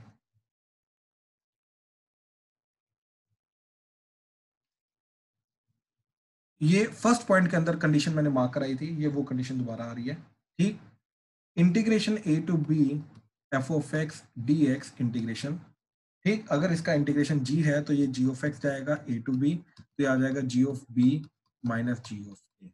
ठीक, is only valid if f of x is continuous in a to b। अगर f of x कंटिन्यूस ही नहीं है a to b के बीच में, तो ऑब्वियसली मैं ये चीज देन अप्लाई नहीं कर सकता। Otherwise this whole thing, that is let's say point 1 is not valid, ये चीज इन दैट केस वैलिड नहीं है। ठीक, अब इसका करेंगे क्या, ठीक है, इन दैट केस पहले मैं इसका एक एग्जांपल देता हूं, ठीक, जहां पे ये चीज तुम्हें पता चलेगी कि क्यों वैलिड नहीं होगा। जैसे देखो, इंटीग्रेशन 0 से पाई secant square x dot dx over let's say 4 plus tan square x। ठीक है, अब ध्यान से देखना, बच्चे कई बार इसको ध्यान से देखते नहीं है और मतलब कर देते हैं, ठीक है, इसको ध्यान से देखना ये चीज। बाय द वे, आज मैंने जितनी भी चीजें बताई हैं ये बिल्कुल बेसिक मीनिंग समझाने की कोशिश की है, स्कूल लेवल की ये चीजें नहीं है, स्कूल में कोई नहीं पूछेगा। इन केस अगर ऑब्जेक्टिव वगैरह में पूछा तो ध्यान देना, ध्यान रखना, क्योंकि 1 मार्क के जो ऑब्जेक्टिव क्वेश्चन स्कूल में आते हैं उनमें ये ट्रिकी ट्रिकी चीजें पूछ देते हैं, बट अदरवाइज ये स्कूल लेवल की चीजें नहीं है, स्कूल में कोई नहीं पूछेगा। ठीक है, स्कूल लेवल के अंदर जो आज मैं आपको आरडी का होमवर्क दूंगा उसके अंदर बड़ी सिंपल सी चीज रहेगी, क्या कि आपको इंटीग्रेशन करना है, upper limit lower limit put करनी है, दैट्स इट, इसके अलावा और कुछ नहीं करना। ठीक है, आपको इंडेफिनिट इंटीग्रल करना है, अपर लिमिट माइनस लोअर लिमिट करनी है, दैट्स इट, इसके अलावा और कुछ नहीं करना है। बाकी एक पॉइंट और आ रहा है, वो मैं जस्ट इसके बाद बता रहा हूँ। ठीक है, ध्यान से देखना। अब जैसे ये वाला पॉइंट है, ये पिछला वाला पॉइंट ही है, इसी को वैलिडेट कर रहा है। ठीक है, ध्यान से देखना ये चीज। अब यहाँ पे इसका अगर मैं इनडेफिनेट इंटीग्रल के हिसाब से देखूं तो मेरे को मालूम है tan x को t लूंगा, ऊपर क्या चला जाएगा मेरा dt।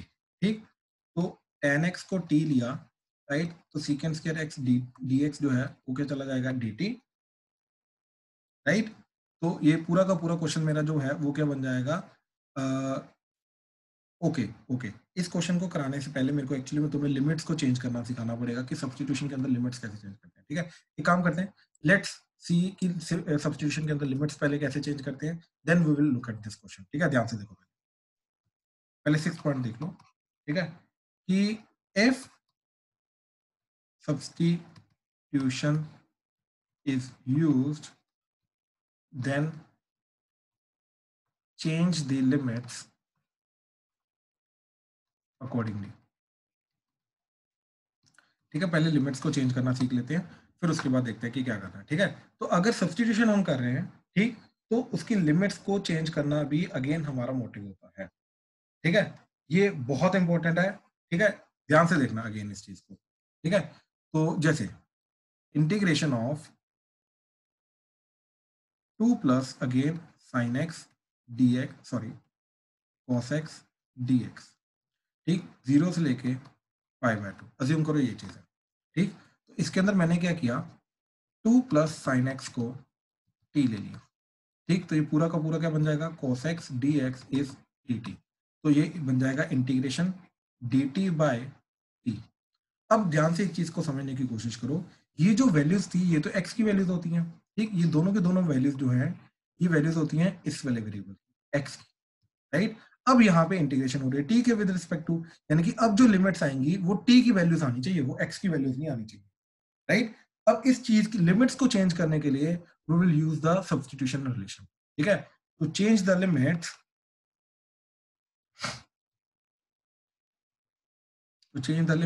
use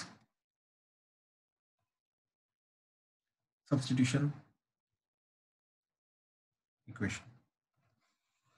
जिस भी इक्वेशन के थ्रू हम सब्सटीट्यूशन कर रहे हैं उस चीज को यूज करेंगे हम लिमिट्स को चेंज करने के लिए, जैसे यहाँ पे ये।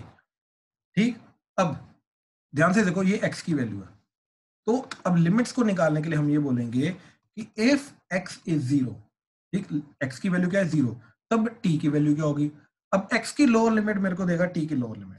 ठीक है, याद रखना lower limit of the one variable will give me the lower limit of the other variable. ठीक है, ठीक, याद रखना ये चीज कि lower limit of one variable will give the lower limit of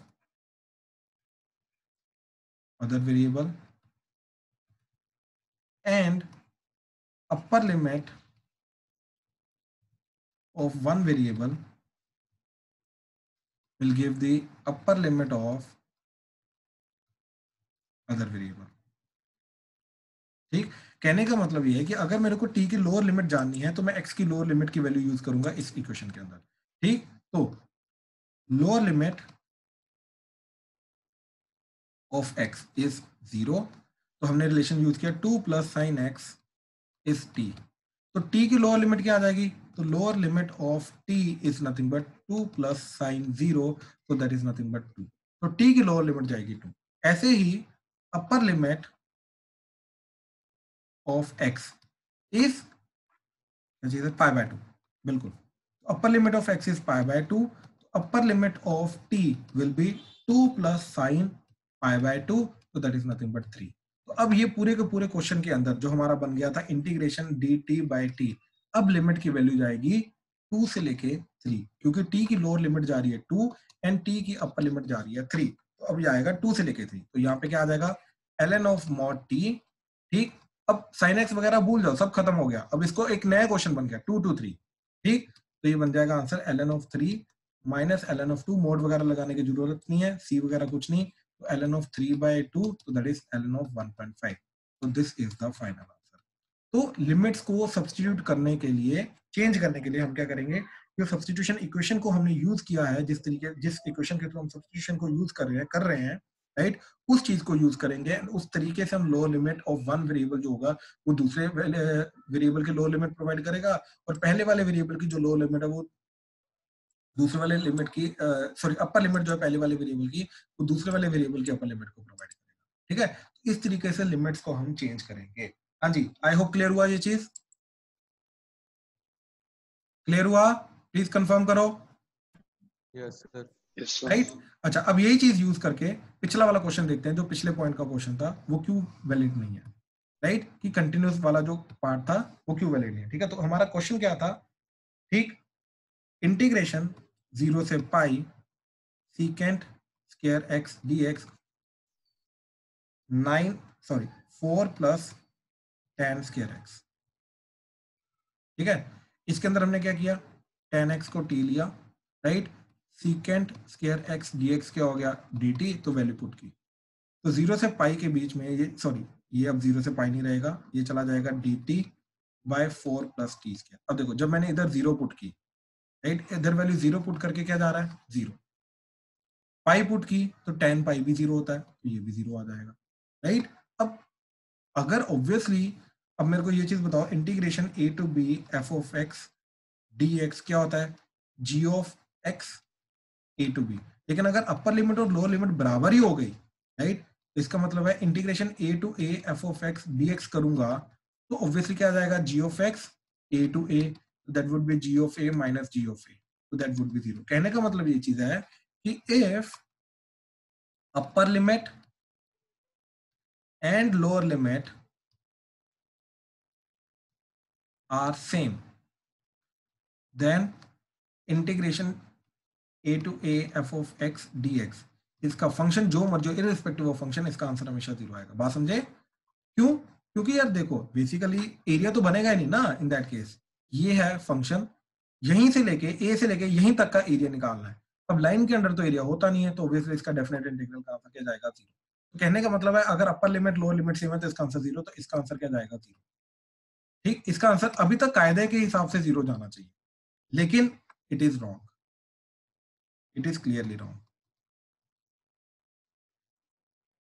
ठीक, मैंने अगेन तुम्हें ये बताया था कि हमारी अप्रोच सही है या गलत है, वो हमें डेफिनेट इंटीग्रल का जो आंसर है वो बता सकता है, राइट, कि हमारा आंसर सही है या गलत है, अगर हमें उसका ग्राफ हल्का सा पता है। ठीक है, जैसे इस क्वेश्चन के अंदर, ठीक है, ध्यान से देखना ये चीज। अनन्या माइक ऑन करो। Yes sir.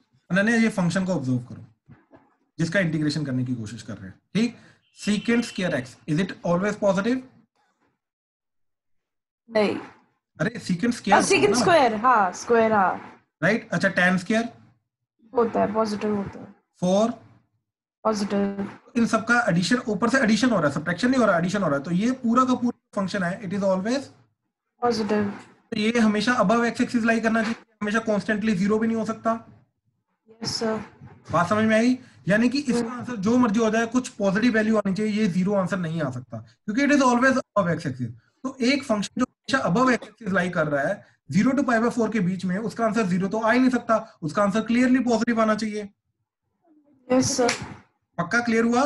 तो दैट इज जैसे ही इसका आंसर हमने सॉल्व करके 0 निकाला, हमें क्लियरली पता चल गया कि हम रॉन्ग है, तो ये मेथड नहीं चलेगा। अब ये मेथड क्यों नहीं चलेगा? क्योंकि 0 to π के बीच में tan x हमारा कंटिन्यूस ही नहीं होता। It is wrong. Why? As tan x is not continuous in 0 to π, it is discontinuous. π/2 पे ये टूट जाता है, ठीक है, π/2 पे ये टूट जाता है। आई होप ये चीज क्लियर हुई। और यस सर। हमारा फिफ्थ पॉइंट हमारा यही था। फिफ्थ पॉइंट के अंदर हमने क्या बोला था कि ये इंटीग्रेशन वैलिड तभी है अगर f of x a to b के बीच में कंटिन्यूस है, otherwise it is not valid at all, right. और वही चीज यहाँ पे हो रही है कि हमने यहाँ पे क्या किया, हमने यहाँ पे सब्स्टिट्यूशन कर दी, लेकिन हमने ये चीज सोचे बिना ये सब्स्टिट्यूशन कर दी कि ये जो सब्स्टिट्यूशन कर रहे हैं, राइट, ये पूरा का पूरा जो फंक्शन है ये कंटिन्यूस ही नहीं है 0 to π के बीच में, ये तो π/2 पे टूटेगा। π/2 पे tan x कंटिन्यूस ही नहीं होता, तो ओवरऑल फंक्शन टूटेगा। तो अगर ये टूटेगा तो मैं इसको ये चीज सब्स्टिट्यूशन से कर ही नहीं सकता। इनफैक्ट इसको इस तरीके से अप्रोच नहीं कर सकते। अब इसको करेंगे क्या, वो प्रॉपर्टीज के थ्रू बाद में देखेंगे, बट यस ये चीज करनी यहाँ पे गलत रहेगी। हाँ जी, क्लियर हुआ? प्लीज कंफर्म करो। Yes sir. Yes sir. Yes sir. Yes.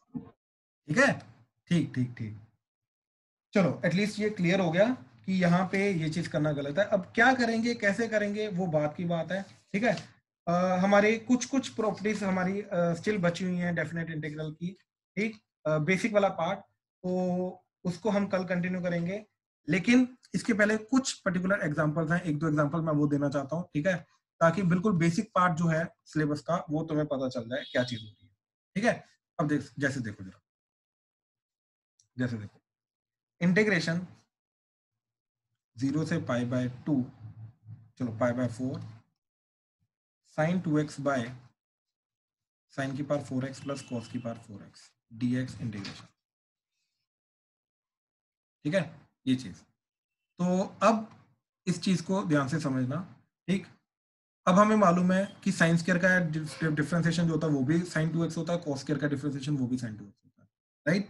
तो यहाँ पे किस तरीके से अप्रोच करेंगे, इसको भी साइन स्क्वायर में कन्वर्ट कर लो या इसको ये कोस स्क्वायर में कन्वर्ट कर लो। तो मैंने कोस स्क्वायर एक्स को लिखा 1 माइनस साइन स्क्वायर एक्स, इसका होल स्क्वायर कर दिया तो ये कोस की पावर 4 बन जाएगा, राइट। तो बेसिकली ये बन गया पूरा का पूरा 0 से pi by 4 sine 2x dx by sine की power 4x plus 1 minus sine square x का होल स्क्वायर। अब मैंने साइन स्क्वायर एक्स को t ले लिया, तो यहाँ पे sine 2x basically 2 sine x, फिर साइन का derivative cos x dx is equal to dt आ जाएगा, ठीक है। तो this is nothing but sine 2x, तो ये बन जाएगा इंटीग्रेशन, ऊपर बन जाएगा पूरा का पूरा dt, नीचे आ जाएगा तुम्हारा t square plus 1 minus t का होल स्क्वायर।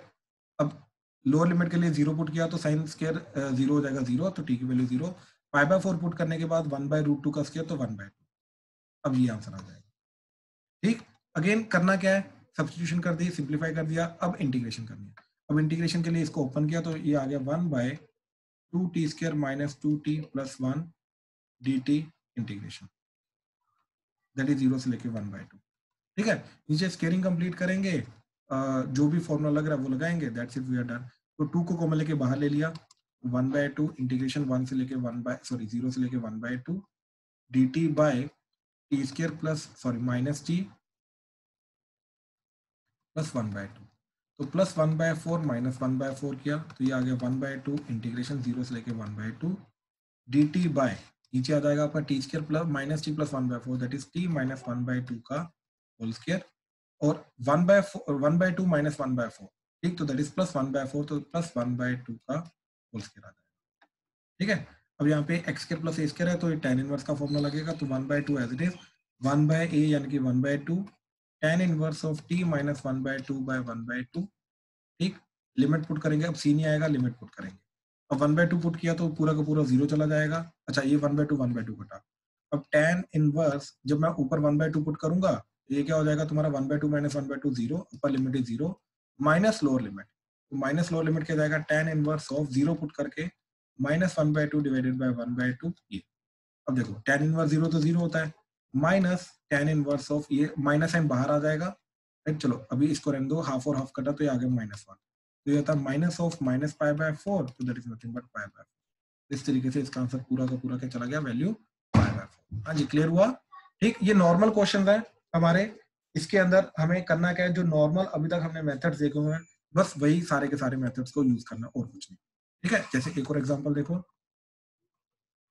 इंटीग्रेशन 0 से लेके pi by 2 cos x dx over 1 plus sine x into 2 plus sine x, ठीक है। तो क्लियरली दिखाई दे रहा है कि साइन एक्स को t लिया या 1 प्लस साइन एक्स को t लिया, ऊपर dt बन जाएगा। तो 1 प्लस साइन एक्स को हमने t ले लिया, ठीक। तो डिफरेंशिएशन किया तो cos x dx is dt, ठीक। तो पूरा का पूरा क्वेश्चन बन जाएगा इंटीग्रेशन, ऊपर dt आ गया, नीचे आ गया t, एंड ये 1 प्लस साइन एक्स को t लिया तो यहाँ पे चला जाएगा 1 प्लस t, ठीक। और ये चला जाएगा 0 पुट किया तो लोअर लिमिट, इधर 0 पुट करेंगे तो साइन 0 0 प्लस 1 तो that is 1, and pi by 2 put करेंगे sine pi by 2 is 1, 1 plus 1 2, तो t की अपर लिमिट जाएगी 2। तो ये पूरा क्वेश्चन चला गया। अब यहाँ पे स्केयरिंग कंप्लीट करो या पार्शियल फ्रैक्शन लगाओ, राइट, वो आपकी मर्जी है। वैसे ये चला जाएगा t प्लस 1 माइनस t ऊपर divided by t into t plus 1 dt integration 1 से 2, ठीक। कई बार जो चीज इजी पड़े वो चीज करो, जरूरी नहीं अपने स्टैंडर्ड मेथड के साथ जाना है कि नीचे क्वाड्रेटिक आ रही है तो अपने को स्क्वायर कंप्लीट करना नहीं। अगर पार्शियल फ्रैक्शन ज्यादा इजीली लग रही है वो लगाएंगे। अब अलग अलग कर लिया, ये बन जाएगा 1/t minus 1/t plus 1 dt integration 1 से लेके 2, तो ln of t minus ln of t plus 1 1 से लेके 2, ठीक। तो ये बन जाएगा तुम्हारा that is ln of t by t plus 1 1 से लेके 2, तो 2 पुट किया तो ये आ जाएगा ln of 2/3 minus ln of 1/2। अब डिवाइड कर देंगे तो that would be final answer, तो ln ऑफ 2/3 1/2 तो 2 ऊपर चला जाएगा, तो that would be ln of 4/3। So this is our final answer, ठीक है। तो जो नॉर्मल हमारे क्वेश्चन थे इनडेफिनेट इंटीग्रल के वही करेंगे अभी स्टार्टिंग में, एंड इसका डेफिनेट मतलब उसका इंटीग्रेशन करने के बाद upper limit lower limit put कर देंगे। हाँ जी, क्लियर हुआ सबको? प्लीज कंफर्म करो आज का डाउट तो नहीं कहीं? ठीक है, ठीक है, Yes, for sure. तो आज का पूरा रिवाइज करना बहुत इंपॉर्टेंट पार्ट है एंड ढंग से होमवर्क करना। एक चीज और मैं क्लियर करना चाहता हूं, ठीक है, कि स्टार्टिंग में अभी आज जो मैं क्वेश्चंस दूंगा ना, ठीक है, ये डेफिनेट इंटीग्रल के जो क्वेश्चन है इनको करना तुम्हें इनडेफिनेट इंटीग्रल और upper limit lower limit put करनी है या फिर सब्स्टिट्यूशन वगैरह यूज करके करना है। इसके अंदर अब तुम्हें ये पता नहीं चलेगा कि डेफिनेट इंटीग्रल का कौन सा पर्टिकुलर पार्ट है जहां का ये क्वेश्चन है। सब्स्टिट्यूशन का है, 1/क्वाड्रेटिक का है, पार्शियल फ्रैक्शन है, राइट, ये यूवी रूल लगेगा, क्या लगेगा, you don't know. This is the best chance, best way to check कि तुम्हें इनडेफिनेट इंटीग्रल अगर रैंडमली क्वेश्चन दे दिया जाए विदाउट टेलिंग कि वो कौन से पार्ट का है, कौन सा मेथड लगेगा, जितने भी हमने मेथड्स देखे हैं, राइट, कौन सा बोर्ड का मेथड लगेगा, विदाउट इवन टेलिंग, ये सबसे बेस्ट मेथड है तुम्हारा ये चीज जज करने का या इंप्रूव करने का कि इनडेफिनेट इंटीग्रल का कौन सा मेथड लगेगा। अभी आज के दिन मैं जो होमवर्क दूंगा इसके अंदर तुम्हें इनडेफिनेट इंटीग्रल करना है, upper limit lower limit substitute करनी है, दैट्स इट। इसके अलावा और कुछ नहीं करना। तो ये चेक करने का सबसे बेस्ट वे है कि तुम्हें इनडेफिनेट इंटीग्रल के ऊपर तुम्हारा कितना कॉन्फिडेंस है, कितना कॉन्फिडेंस नहीं, क्योंकि आज सारे के सारे इनडेफिनेट इंटीग्रल के क्वेश्चन रहेंगे तुम्हारे, ठीक है। तो ध्यान से करना, ईमानदारी से करना, सारे के सारे क्वेश्चन ट्राई करना प्लीज, ठीक है। चलो done, we are done for that. Sir एक डाउट है कि बोलिए ना। सर लीव कर सकते हैं? हाँ जी, जिनका हो गया वो लीव कर सकता है, ठीक है। हाँ जी बोलिए ना अनन्या। सर मुझे ना समझ में नहीं आ रहा कि बोर्ड वाला कहाँ खत्म हो रहा है और कंपटीशन वाला कहाँ शुरू हो रहा है। मैं आपको एक बड़ी indefinite सिंपल सी में। चीज बताता हूँ, मैं बड़ी सिंपल सी चीज बताता हूँ, ठीक है। जितने भी हमने आरडी के होमवर्क किए हैं वो सिर्फ बोर्ड से। ओके यहाँ पे मैंने संगेज को आपको होमवर्क दिया था, वो कंपटीशन का चला जाता है, ठीक है। हाँ, और मैं थोड़ी सी और हिंट देता हूँ आपको, ये जो हमने किया था, राइट, ये वाली टाइप, ये बिल्कुल बोर्ड लेवल में पूछी जा सकती है और बहुत इंपॉर्टेंट है। ये जो रूट 10x का हमने एग्जांपल देखा था आगे जाके, ये बहुत इंपॉर्टेंट है स्कूल लेवल पे, ठीक। तो ये टाइप बिल्कुल स्कूल लेवल पे पूछते हैं, ठीक है। ये बिल्कुल सारे के सारे क्वेश्चन, ये बहुत इंपॉर्टेंट क्वेश्चन है, ये सारे के सारे पूछते हैं स्कूल लेवल पे, ठीक है। ये वाला जो टाइप था, यहाँ से बेसिकली आपका कॉम्पिटिशन का शुरू हो जाता है। ये वाली चीजें स्कूल में बहुत कम पूछते हैं, मतलब इनफैक्ट पूछते नहीं, ठीक है। So this is I think we are talking about the 14th lecture. तो 14th लेक्चर का मिड तक आप देख लेना, उसके पहले आपका सारा का सारा सिलेबस, ओके सर। ठीक है। ठीक, चलो डन, वेलकम।